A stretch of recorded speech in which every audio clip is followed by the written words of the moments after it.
정신질환으로 입원한 환자가 병원에서 혼자 넘어져 다친 뒤 올해 초 숨지는 일이 있었습니다.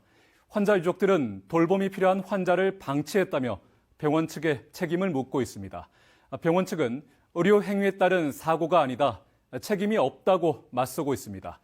병원마다 요양보험물을 외주화하는 경향이 강해지고 있는데 병원을 믿고 환자를 맡기는 보호자들은 불안을 호소하고 있어서 개선이 필요해 보입니다. 김철우 기자 취재했습니다. 지난해 10월 대구의 한 병원 CCTV 화면입니다. 환자가 비틀거리면서 병실 복도를 걸어갑니다. 병실 문을 짚는 듯 하더니 곧장 병실 안쪽으로 쓰러집니다. 잠시 뒤 간호사들이 나타나서 환자를 보살핍니다. 이 환자는 상급병원을 거쳐 요양병원으로 옮겨졌지만 넉 달 뒤 숨을 거두었습니다. 유족들은 환자가 교통사고 이후 주의력과 의식, 인지 기능이 떨어지는 선망 증상을 보여 병원에 입원했다고 밝혔습니다.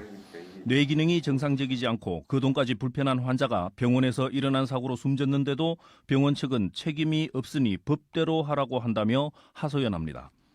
아버지 돌아가신 것도 그 원인으로 쓰러지셔가지고 뇌를 다치셔가지고 분명히 병원에 진단서도 있고 그 병원 자체에서 쓰러지셨는데도 자기들은 책임이 없다고 말을 하고 그리고 지금 법대로 하라고 얘기를 하니까 병원 측은 의료 행위를 하다가 발생한 사고가 아니어서 의료상의 문제는 없었으며 숨진 환자의 경우 1인 간병이 필요한데도 병원이 다인 간병 시스템인 걸 알고 입원한 것이어서 병원의 책임으로 볼 수 없다고 밝혔습니다.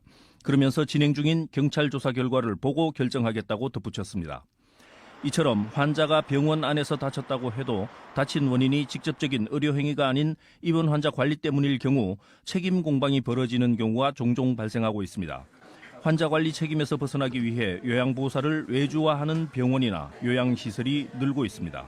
근데 이제 직고용을 하게 되면 대부분 사대보험을 다 넣어주고 이제 정식 근로자로 채용을 해야 되고요. 외주를 주게 되면 이제 그건 외주업체가 알아서 하는 거고.